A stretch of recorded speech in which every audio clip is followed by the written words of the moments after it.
Hi everyone, welcome to my YouTube channel. शुरू करते एक नया चैप्टर, स्ट्रक्चर ऑफ एटम। ये क्लास 11th का फिज़िकल का चैप्टर है, स्ट्रक्चर ऑफ एटम। तो एटम क्या है, कैसे सब डिवाइडेड है, कौन कौन से इसमें सब पार्टिकल्स हैं, कौन कौन से मॉडल पूरे पीरियड में आए हैं, मतलब टाइम टू टाइम कौन से मॉडल आए, कौन सी मॉडिफिकेशंस हुई है, कुछ बेसिक बातें और कुछ बेसिक एक्सपेरिमेंट जो है स्ट्रक्चर ऑफ एटम से रिलेटेड, वो यहाँ मैं एक्सप्लेन कर रही हूँ। कुछ इंपॉर्टेंट टर्म्स लास्ट में, जैसे आइसोटॉप्स, आइसोबार्स, प्रोटॉन, न्यूट्रॉन वगैरह, वो मैंने एक्सप्लेन करी है। तो काफ़ी क्विक रिवीजन है ये इस चैप्टर का, स्ट्रक्चर ऑफ एटम के बारे में। स्लाइड से अलग भी कुछ इंपॉर्टेंट बातें साथ साथ में बताती रहूँगी, आप उन्हें थोड़ा ध्यान से सुनना, और फिर नेक्स्ट वीडियो में हम इसके प्रैक्टिस क्वेश्चन कर लेंगे। ठीक है, तो शुरू करते हैं आज की वीडियो। फर्स्ट स्लाइड है, इसमें मैंने बताया है कि मतलब जो जो मॉडल्स दिए गए थे, आज जो हम एटॉमिक स्ट्रक्चर पढ़ते हैं, आज जो एटॉमिक स्ट्रक्चर के बारे में हम जानते हैं, एटम्स क्या होते हैं, फर्दर उसमें जो सब पार्टिकल्स है, प्रोटॉन, न्यूट्रॉन्स हैं, वो क्या है पहले नहीं पता था हमें। इन सब की जो डिस्कवरी हुई है वो टाइम टू टाइम हुई है, और फिर सारा कंपाइल करके एक मॉडल दिया गया था, जो काफ़ी अच्छा स्टेबल मॉडल आज का हम मानते हैं, बोर मॉडल है। मतलब उसकी भी कुछ लिमिटेशंस रही हैं, लेकिन उसके उसके बावजूद भी क्या है, वो मॉडल काफ़ी एक बेसिक हमारा साबित हुआ था एटॉमिक स्ट्रक्चर को एक्सप्लेन करने में। तो उससे पहले कौन कौन सी डिस्कवरीज हुई थी वो हम पढ़ते। तो सबसे पहले जो एटम के बारे में बताया गया था वो इंडियन फिलोसफर्स ने बताया था काफ़ी पहले। परमाणु करके एटम एटम नाम ना लेके परमाणु नाम लिया गया था इसका, कि परमाणु हर अणु उनको कहा गया था कि वो क्या है, सब डिवाइडेड है।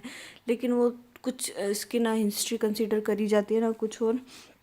तो जहाँ साइंटिफिक मतलब उसका कुछ साइंटिफिक हमारे पास प्रूफ्स नहीं है, इसलिए उसको हम कंसीडर नहीं करते। पर माना यही जाता है इंडियन फिलोसफी, इंडियन जो साइंटिस्ट थे, फिलोसफर्स थे पहले, वही क्या थे, फाउंडर थे। जैसे कि आर्यभट्ट ने पहले ही बता दिया था कि भाई ऐसा कोई अणु होता है। ठीक है, उसके बाद मैं जो जिनका रिकॉर्ड है, जो कि हम आज पढ़ते हैं, जिनके साइंटिफिक प्रूफ है, एक्सपेरिमेंट्स के प्रूफ हैं, वो हम मॉडल पढ़ेंगे। तो सबसे पहले इसमें हम पढ़ने वाले हैं डाल्टन, जो डाल्टन थे, सॉरी डाल्टन थे हमारे साइंटिस्ट। उन्होंने जो प्रपोज किया था 1803 में बिलियर्ड बार्ड मॉडल। तो क्या है, उसने क्या कहा था कि एटम क्या है, इंडिविजुअल यूनिट है। फिर उसके बाद थॉमसन था, उसने कुछ बताया और उसने इलेक्ट्रॉन की डिस्कवरी करी थी। फिर रदरफोर्ड ने गोइलफील्ड वाला एक्सपेरिमेंट करा था, फिर बोहर का। और फिर उसके बाद जो आजकल मॉडर्न एटॉमिक थ्योरी है, जो क्वांटम केमिस्ट्री पे जो डिपेंड है, हाइजेनबर्ग अनसर्टेनिटी प्रिंसिपल वाला, वो सब वो क्या है, हमारा हाइजेनबर्ग ने बताया था। ठीक है, तो ये एक मोटा मोटा मैंने ऐसा थोड़ा हिस्ट्री और थोड़ा सा चैनलाइज कर दिया है कि कैसे कैसे हम चीज़ें पढ़ने वाले हैं। नेक्स्ट है इसमें स्ट्रक्चर ऑफ एटम। ठीक है, तो हम स्ट्रक्चर ऑफ एटम पढ़ने वाले हैं। तो स्ट्रक्चर क्या है, primarily the atomic structure of matter is made up of proton, electron and neutron. ये क्या है, वो है जो आज हमें पता है। हालांकि सब जो मीजोन्स और कुछ और पार्टिकल्स, प्लाज्मा वगैरह भी आ गए हैं, लेकिन हम जो 11th-12th में और 9th-10th क्लास में अभी तक पढ़ रहे हैं वो यही है, जो कि क्या है, एटम क्या है, कंसिस्ट ऑफ प्रोटॉन, न्यूट्रॉन और इलेक्ट्रॉन। ठीक है, तो इसमें क्या बताया, प्रोटॉन न्यूट्रॉन तो क्या है, बीच में जो न्यूक्लियस है उसमें प्रेजेंट है। ये न्यूक्लियस क्या होता है, प्रोटॉन न्यूट्रॉन क्या होता है, ये सब मैं आगे एक्सप्लेन करने वाली हूँ। ठीक है, तो प्रोटॉन और न्यूट्रॉन जो है वो न्यूक्लियस में प्रेजेंट है, और हमारे इलेक्ट्रॉन्स हैं वो इसके अराउंड रिवॉल्व करते हैं एक पर्टिकुलर ऑर्बिट में। तो ये तो है जो सारे एक्सपेरिमेंट का कंक्लूजन जो हम पढ़ते हैं। तो अब ये एक एक चीज़ें आई कैसे हैं उनको हम पढ़ेंगे अलग अलग मॉडल के थ्रू। फर्स्ट है डाल्टन एटॉमिक थ्योरी।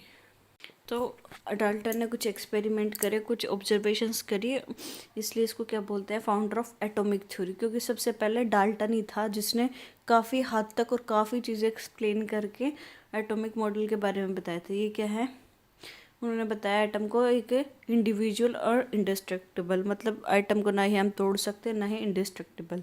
तो इसके पोस्टुलेट्स क्या क्या थे, all matter is composed of atoms. ठीक है, जितना भी पदार्थ है हमारे धरती पे वो सब क्या है, एटम से बना हुआ है। Atoms can not be divided. ठीक है, atoms can not be created और डिस्ट्रॉयड। ये क्या है, एलसीएम है। एलसीएम मतलब law of conservation of mass, मतलब ना ही हम एटम मास को क्रिएट कर सकते हैं ना ही डिस्ट्रॉय कर सकते हैं। तो उसी के बेसिस पे था ये एटम वाला भी। फोर्थ पोस्टुलेट है, atoms of the same elements are identical in mass, size and other properties. ठीक है, जैसे कि अगर हाइड्रोजन का एटम है तो वो उसकी सारी प्रॉपर्टीज सेम होंगी, साइज वगैरह, मास वगैरह, ये सब इसने बता दिया था उस टाइम पे। प्रॉपर्टीज़ भी सेम होंगी अगर ये सब चीज़ें हैं। ठीक है, तो atoms combine in small whole number ratio form compounds. तो जैसे आज हम पढ़ते हैं ना, एटम्स से मॉलिक्यूल बनता है और फिर कंपाउंड बनता है, तो इसने क्या बताया था, एटम जॉइन होकर ही क्या है, कंपाउंड बनता है और उससे क्या बनता है, मैटर बनता है। तो ये थी डाल्टन एटॉमिक थ्योरी और उसने जो बातें बताई थी। ठीक है, उसके बाद है जो जे थॉमसन एटॉमिक मॉडल। फिर 19 देखो ये कब हुआ था, ये 1803 की बात है, 1803, लगभग 100 साल बाद क्या है उसके जे थॉमसन ने फिर एटॉमिक मॉडल के बारे में बताया। क्या है, इसने ब्लूबेरी और मफिन मॉडल भी बोलते हैं जे थॉमसन को। इसने क्या बताया था कि जो हमारा एटम है वो एक मतलब ब्लूबेरी जैसा है, जिसे आजकल हम तरबूज बोल सकते हैं। तो उसने क्या बताया था, जो तरबूज को एक बार दिमाग में कंसीडर करो कि जो रेड जो पल्प है उसमें वो तो क्या है हमारा, उसने प्रोटॉन बोल दिया था, पॉजिटिव पार्ट, और उसके बीच में जो बीज हैं उसके ब्लैक कलर के वो इलेक्ट्रॉन है, उसने ऐसा बताया था। और मफिन मॉडल मतलब ये प्लम पुडिंग मतलब जैसे कि वो होती है कुछ खाने के बिस्किट वगैरह हैं, तो बिस्किट का बाकी पोर्शन जो है वो है पॉजिटिव पार्ट, और उसमें से बीच में कुछ स्टफिंग करी गई है, या जैसे कि हम ये बोल सकते हैं कुछ जैम वगैरह या जेलीस टाइप में कुछ होता है, वो क्या है, उसने इलेक्ट्रॉन बताया था। ठीक है, ये इसने जे थॉमसन ने। तो ये मॉडल भी कई दिन तक कंसीडर करा गया, क्योंकि जब तक नई डिस्कवरी नहीं हो रही, नई बातें हमें पता नहीं चल रही, तो पुरानी को ही हम कंसीडर कर रहे थे उस टाइम पे। जे थॉमसन के बाद रदरफोर्ड ने एटॉमिक मॉडल दिया। तो जो रदरफोर्ड ने एक्सपेरिमेंट करा था उसको मैं बाद में बताऊंगी, उससे पहले मैं ये बता रही हूँ कि रदरफोर्ड ने क्या क्या चीज़ें फाइंड करी थी अपने मॉडल में। तो उसने क्या किया, बताया था कि एक न्यूक्लियस होता है जो कि बीच में सराउंडेड है, it is small positively charge part of the atoms. ठीक है, ये इसका डायमीटर इतना होता है। कुछ एक्स्ट्रा न्यूक्लियर पार्ट है जो कि खाली है, ज़्यादातर पॉजिटिव चार्ज बीच में है और इलेक्ट्रॉन क्या है, बाहर रिवॉल्व कर रहे हैं, और बाकी जो मैक्सिमम पार्ट है वो खाली है, ऐसा रदरफोर्ड ने बताया था। तो ये देखो आज का एटॉमिक जो मॉडल है उसमें हमें यही है ना, बीच में न्यूक्लियस और इलेक्ट्रॉन है। तो ये देखो कितनी ह्यूज सक्सेस थी उस टाइम पे कि हमें इतना पता चल गया था कि बीच में न्यूक्लियस है और इलेक्ट्रॉन रिवॉल्व कर रहे हैं। तो ये काफ़ी बड़ी बात थी उस टाइम पे, इनको क्या है नोबेल प्राइज़ भी मिला था बाद में। तो ये है एक्सपेरिमेंट। तो उसने ये एक्सपेरिमेंट किया था, ये उसका सेटअप था, इसको क्या बोलते हैं, अल्फा पार्टिकल स्कैटरिंग एक्सपेरिमेंट हम बोलते हैं। उसने क्या लिया, एक लेड बॉक्स लिया, उस लेड बॉक्स में क्या है हमारा रेडियो एक्टिव सब्सटेंस रखा, क्योंकि रेडियो एक्टिव सब्सटेंस काफ़ी एक्टिव होता है और हार्मफुल रेडिएशन रेडिएट करता है ना, इसलिए उसने लेड बॉक्स में डाल के उसने अपना जो रेडियो एक्टिव एटम रखा था। फिर उसने एक क्या है स्क्रीन ली, जैसे ये दिखा रखा है सर्कल टाइप में, ये स्क्रीन थी, और उसके बीच में गोल्ड फॉइल, मतलब बिल्कुल पतली, जैसे आजकल एल्यूमिनियम फॉइल लगाते हो ना, ऐसे ही इमेजिन करो, गोल्ड फॉइल थी वो, और उसको रख दिया। उसके बाद उसने क्या किया, यहाँ से एक होल कर दिया जिससे रेडियो एक्टिव एलिमेंट की रेडिएशन आ रही थी और वो स्ट्राइक कर रही थी गोल्ड फॉइल पे। तो गोल्ड फॉइल उसके बाद क्या है, रेडिएशन कुछ स्ट्राइक होकर सीधी जा रही थी, कुछ डिफ्लेक्शन हो रही थी, अलग अलग डायरेक्शन में जा रही थी। तो जैसे ये नेक्स्ट स्लाइड है, इसमें देखो कुछ वापस आ रही हैं, कुछ ये वापस आ गए, कोई स्ट्राइक करे और कोई बिल्कुल उसी डायरेक्शन में जाके वापस आ गई है। ठीक है, ये नीचे देखो,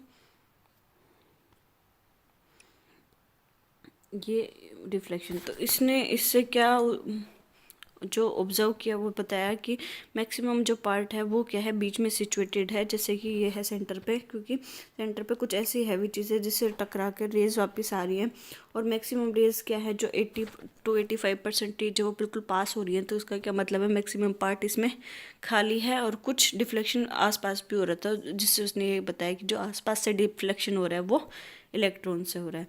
तो ये सारी पोस्टुलेट्स थे रदरफोर्ड मॉडल के। नेक्स्ट मॉडल हमारे पास है बोहर एटॉमिक मॉडल। इसके पोस्टुलेट में बता देती हूँ उसने क्या क्या बताया था, उसके बाद थोड़ा सा एक्सप्लेन करती हूँ। उसने क्या कहा, इन एन एटम इलेक्ट्रॉन्स क्या है, नेगेटिवली चार्ज है, और वो क्या है, रिवॉल्व करते हैं हमारे न्यूक्लियस के पाथ पे, लेकिन एक पर्टिकुलर ऑर्बिट में, डेफिनेट सर्कुलर पाथ में वो क्या है, और शेल्स में वो इवॉल्व करते हैं एज ए फिक्स्ड एनर्जी, और हर शेल की क्या है, एक फिक्स्ड एनर्जी है। और ये एनर्जी लेवल कैसे डिवाइडेड है, जैसे N1 2 3, और जिनको क्या नाम दिया है, KLMN, ठीक है। ये पोस्टुलेट से पढ़ लेना, इसको आगे मैं एक्सप्लेन कर देती। तो उसने क्या बताया था कि बीच में क्या है, न्यूक्लियस है, और हमारे जो इलेक्ट्रॉन है वो रिवॉल्व कर रहे हैं उसके अराउंड पर्टिकुलर और फिक्स्ड पाथ में। इस पाथ्स को उसने क्या अलग अलग नाम दिया, कि L M और N, या फिर N = 1 2 3 4 ऐसे करके उसने दिया। एक और जो इसने इम्पोर्टेंट बात बताई थी वो थी कि ये जो इलेक्ट्रॉन्स हैं यहाँ पे, ये एक दूसरे पाथ पर जाके जंप कर सकते हैं, मतलब एक सेल से दूसरे सेल में जाके वो जंप कर सकते हैं अगर उन्हें उतनी एनर्जी मिल जाए। जैसे कि देखो, ये कुछ एनर्जी रिलीज करके, फोटोन्स एमिटेड विद एनर्जी, मतलब कुछ एनर्जी रिलीज करके वो एक पाथ से दूसरे पाथ पर जा सकते हैं, ऐसा उसने एक्सप्लेन करा, ठीक है। Next, limitations of Bohr atomic model. तो मैंने बताया था ना, क्योंकि जो आज हम पढ़ते हैं क्वांटम केमिस्ट्री में, वो है हाइजेनबर्ग अनसर्टेनिटी। हाइजेनबर्ग का जो एक्सपेरिमेंट था, जो उसने बाद में बताया था, उसके बेसिस पे कि वो जो ब्लैक बॉडी रेडिएशन और फोटो इलेक्ट्रिक इफेक्ट, ये एक दो चीज़ें, वेव नेचर, पार्टिकल नेचर, ये सब चीज़ें हम एडवांस क्लास में, ग्रेजुएशन में पढ़ेंगे। तो ये सब आजकल हम पढ़ते हैं। तो लिमिटेशंस क्या थी बोहर मॉडल की, Bohr model of an atom failed to explain the Zeeman effect. जैसे मैंने बताया था ना कि मैग्नेटिक फील्ड और स्पेक्ट्रा, ये सब वो नहीं बता पाया था, जो कि आजकल हम क्वांटम केमिस्ट्री में पढ़ते हैं। नेक्स्ट है, it also failed to explain the Stark effect. ना ही मैग्नेटिक फील्ड का वो कुछ बता पाया था, ना ही इलेक्ट्रिक फील्ड के बारे में, स्पेक्ट्रा के बारे में। तो ये दोनों ही चीज़ें रिलेटेड हमारे एटम से, क्योंकि एक एटम क्या है, एक पार्टिकल के जैसे मूव करता है, या वेव के नीचे जैसे मूव करता है, तो वेव नेचर के कारण इलेक्ट्रिक फील्ड और मैग्नेटिक फील्ड दोनों जनरेट होती है। ये आजकल हम क्वांटम और मॉडर्न फिजिक्स में पढ़ते हैं। तो क्या है, it violets the Heisenberg uncertainty principle. तो इसने क्या कहा था, हाइजेनबर्ग अनसर्टेनिटी प्रिंसिपल क्या है कि मतलब जैसे ये शेल बता रहा है ना, तो हाइजेनबर्ग के अकॉर्डिंग क्या है, पहले ऐसे एक शेल में दो ही हमारे क्या है, मैक्सिमम एक जो शेल है उसमें मैक्सिमम दो इलेक्ट्रॉन हो सकते हैं। और जो अबो प्रिंसिपल है एक, उसमें क्या है, पहले सिंगली फील्ड होंगे और फिर उसके बाद डबल फील्ड होंगे। तो इन सब के बारे में भी कुछ बोहर मॉडल एक्सप्लेन नहीं कर पाया था, वो ऐसे ही रेंडमली इलेक्ट्रॉन्स की फिलिंग कर रहा था। तो ये कुछ मॉडल्स थे और कुछ इनके लिमिटेशंस थी। नेक्स्ट है प्रोटॉन, ठीक है। बेसिक प्रॉपर्टीज़ ऑफ प्रोटॉन और इनके मास वगैरह या फिर इनके चार्ज वगैरह पे क्या है, क्वेश्चन आ जाते हैं डायरेक्ट, तो इसलिए मैंने इनको अलग अलग एक बार थोड़ा सा बता दिया है। प्रोटॉन्स आर पॉजिटिवली चार्ज सब एटॉमिक पार्टिकल। क्या है इसका, इसमें कितना चार्ज है, 1.6 × 10⁻⁻19, ठीक है।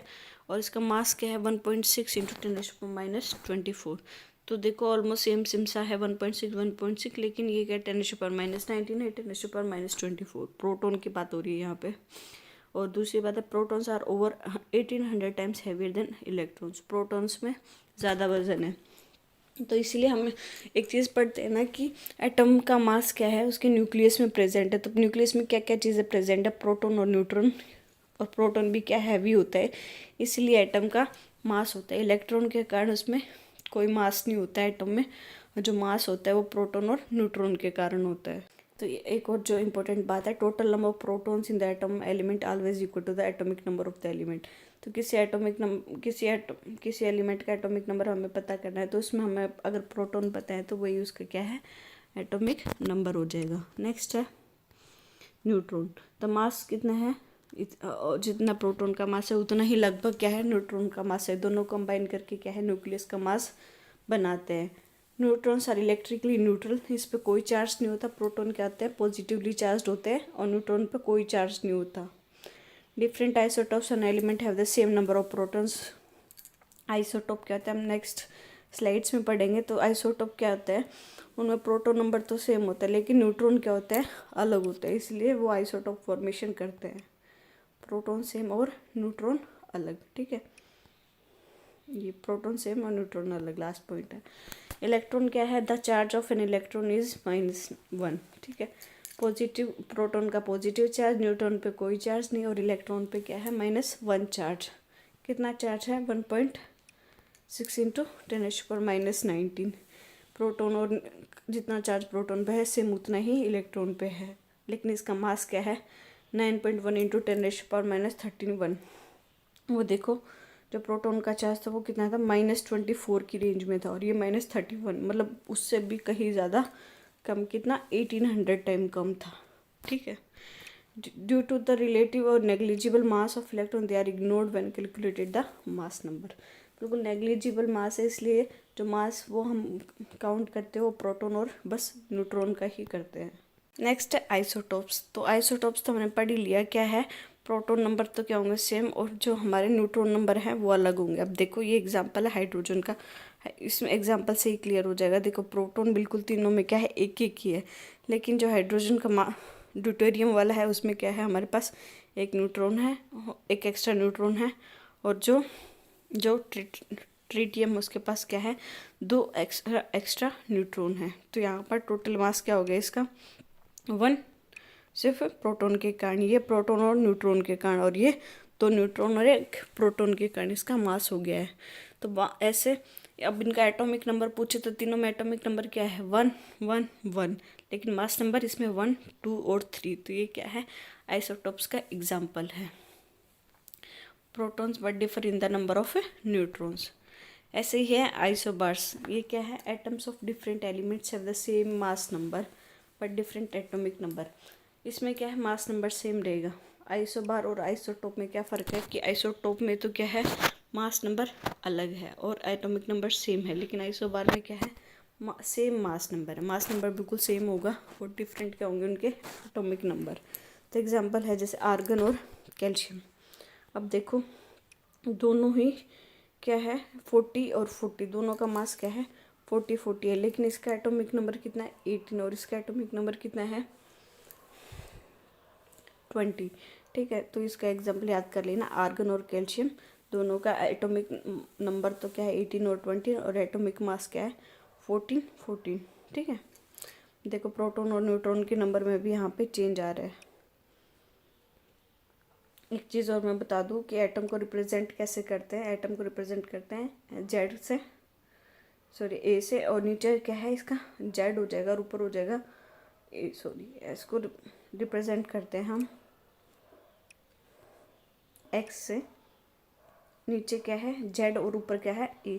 जेड क्या है, एटॉमिक नंबर है। तो यहाँ पे जैसे आर्गन का एग्जांपल है तो इसमें ए आर क्या हो गया, एक्स हो गया, और एटॉमिक नंबर हम क्या लेंगे, 18 18 क्या है, जेड एटॉमिक नंबर, और जो एटॉमिक मास है वो ऊपर लिखते हैं हम, तो इसको क्या है, ए से रिप्रेजेंट करते हैं। और एटॉमिक मास क्या है, प्रोटॉन और न्यूट्रॉन का सम। अब जैसे देखो इसमें क्या है, 18 प्रोटॉन और 22 न्यूट्रॉन, तो टोटल कितना हो गया, 40 हो गया, और यहाँ पे 20 प्रोटॉन और 20 न्यूट्रॉन, यहाँ भी 40 है। तो ये जो ऊपर वाला आता है वो इन दोनों के सम से आता है, और नीचे क्या है, एटॉमिक नंबर। तो ये था स्ट्रक्चर ऑफ एटम और उसकी कुछ बेसिक्स बातें। आई होप आपको सब समझ में आ गया होगा। एक बार नहीं आ रहा है तो वीडियो को दोबारा से देख लेना, सारी चीज़ें मैंने इसमें एक्सप्लेन कर दी हैं, ठीक है। इनका टाइम देख लेना, डाल्टन मॉडल आया था 1803 में, उससे लगभग 100 साल बाद फिर जे थॉमसन ने, लगभग 7 से 8 साल बाद फिर रदरफोर्ड ने, और फिर तो जल्दी जल्दी डिस्कवरीज होके अराउंड 1930 तक हमें बिल्कुल स्ट्रक्चर ऑफ एटम का पता चल गया था, जो कि आज भी हम पढ़ते हैं। तो please like share and subscribe my channel. Thank you for watching this video.